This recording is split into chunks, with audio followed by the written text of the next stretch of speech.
Hi everyone, welcome to my channel. So today's video is going to be about July monthly forecast for Scorpio people. Anybody with a Scorpio rising, Scorpio ascendant, Scorpio Lagna or Moon in Scorpio. This video is applicable for all of them. Now let's move on to the transits. So guys, 13th July, Saturn got retrograde in your 5th house. So 5th house is the house of your romantic relationships, your kids, your creativity, your speculative ventures, which is around your stock market, around the cryptocurrency or any kind of speculative ventures. It is the house of your creativity. It is the house of your education. So with a planet like Saturn getting retrograde in 5th house, with retrograde pattern, Saturn means you would have to rethink on all these areas. You would have to pause.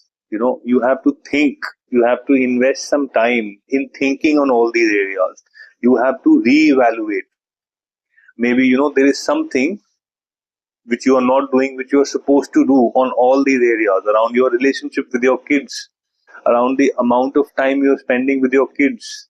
So let's take one example from, this is like about your romantic relationships. So when Saturn gets retrograde in this 5th house, now it may ask you to, reevaluate your romantic relationship. So there could be a possibility that, you're not spending the amount of time which is required to build a relationship or to sustain a relationship. You're not providing the enough, emotional support to your romantic partner. So this is basically with this Saturn retrograde movement is that, whatever you are doing, okay, you now have to think, reevaluate, and you have to change a little bit of yourself, little bit of the, amount of, say, I would say strategy or, focus. So maybe you have to put more effort into your relationship.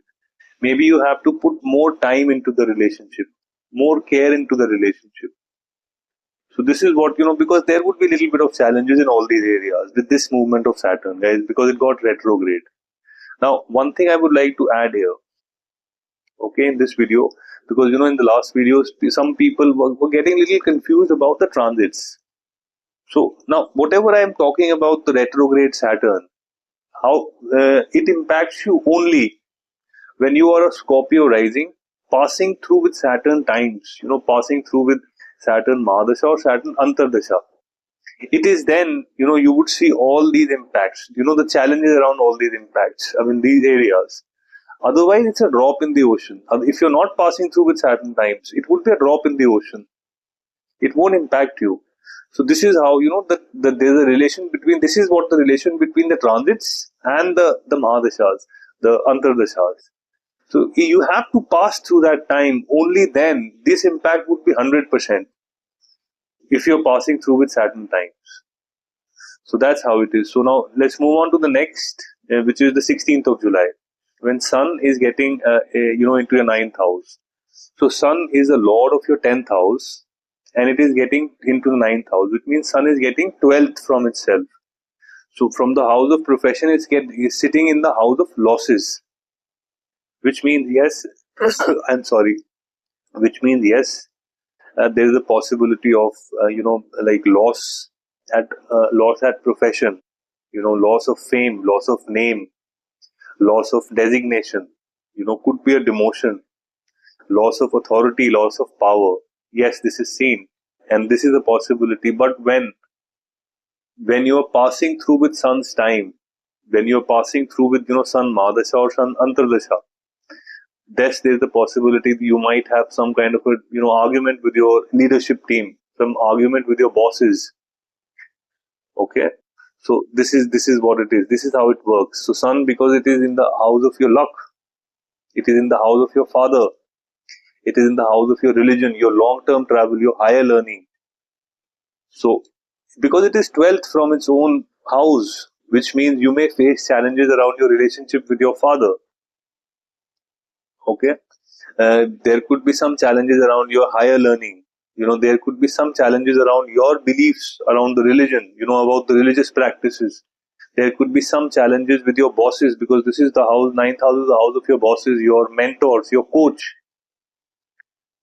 So this is what is seen, but only if you're passing through with sun's time. Otherwise, it would be a drop in the ocean.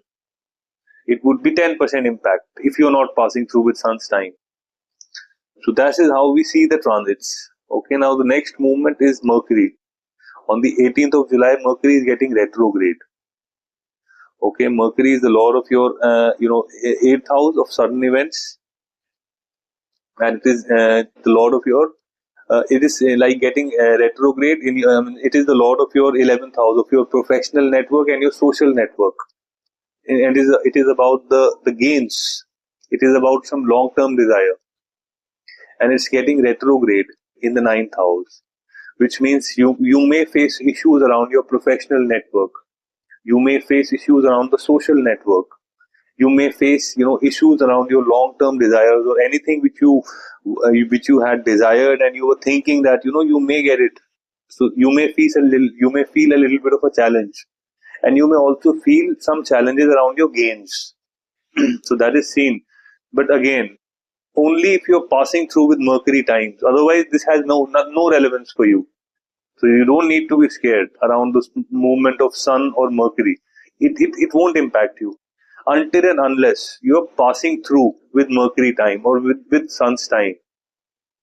Now, next movement is around the Venus. Venus is like now transiting in your 8th house in conjunction with Jupiter. So, Venus, guys, one thing, it is the house of your insurance. It is the house of inheritance. It is the house of your, sudden gains, sudden events. It is the house of transformation. Okay, and Venus would be giving an aspect on your 2nd house of wealth, your net worth, your bank balance. Okay, your liquidity, your money, your net worth in the society. So, which means if there is anything around, inheritance is going on, and you are passing through with Venus Mahadasha, or you are passing through with Venus Antardasha, and you are a Scorpio rising, yes, this is the time when you might get the wealth, or you might get the real estate in terms of, inheritance. You are expecting some money from insurance, that would happen, provided you are passing through with this time. You are expecting some, sudden gains may also happen. Okay, Venus is, like this is the house of transformation. So if you have been struggling with some kind of an addiction, it could be smoking, it could be drinking, it could be food, it could be chemicals, it could be, drugs. Any kind of addiction you're struggling with. Now, this is the time when you would see that you may get rid of that addiction and become a better version of yourself, transform yourself.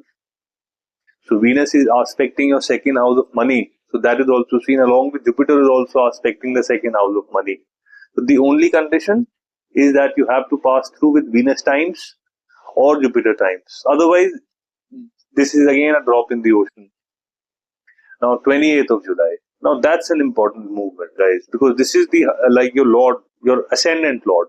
That's an important, movement, because ascendant Lord was weak since the last since the last almost 2 months, when Mars got in conjunction with Ketu. That was weak, which means when the ascendant Lord gets weak, when you get weak, okay, or you get afflicted, it affects the entire diagram. It affects the 360-degree areas of your life.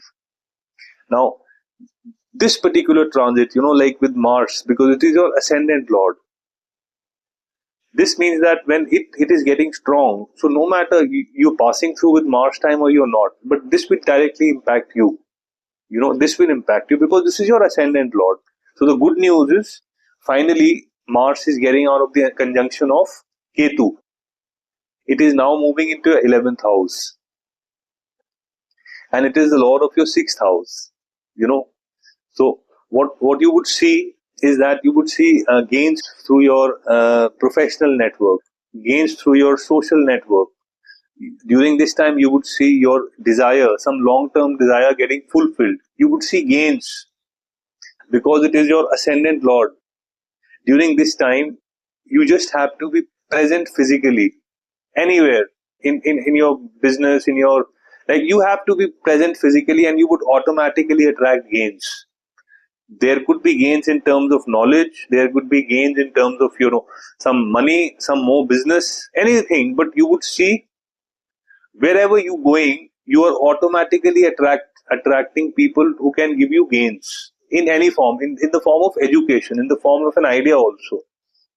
So this is what is seen. So this is going to be a great transit, and again, this is the lord of your sixth house also, which means, if any kind of petty politics, you are facing issues around office politics, petty office politics, people unnecessarily criticizing you, or after your life for no other reason. So you would see a great relief coming from there. In terms of your daily routine, you would see a change happening. You would like pick up one good activity, and that would be done repeatedly. So this is also seen. So I mean, this is the time when you can also expect gains through your enemies also, because this is the house of enemies. Your health, this is the house of diseases. Your health would improve. If you are struggling with any kind of a disease, that would improve. So this position of Mars is very important. Now, did you notice, why am I saying, sorry, why am I talking this again and again? So that you get complete clarity around transits. So did you notice one thing, like at one point I'm saying with Mercury retrograde, you may get, issues with your professional network. And in the same video, I'm saying with Mars, you would get gains. But there is a condition. If you're passing through with Mercury, Mahadasha or Antardasha, then Mars won't work. Then you would definitely face issues around your professional network. But if you're not passing through with Mercury times, then you would definitely get all the results of Mars. So this is how transit works.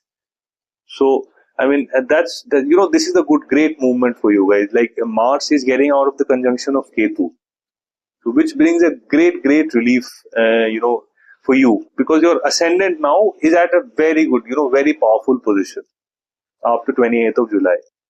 So that's mostly about the transit, guys. So if you've liked this video, I would request you to press the subscription, to press the bell notification, and Scorpio people, I would expect you to write a comment. That really validates my effort. And guys, anyone wants to connect with me for a one-to-one discussion around your chart, so you can connect with me on the WhatsApp or on my email. So that's mostly for today, guys. Thanks a lot for your time, and you have a great evening. Thank you.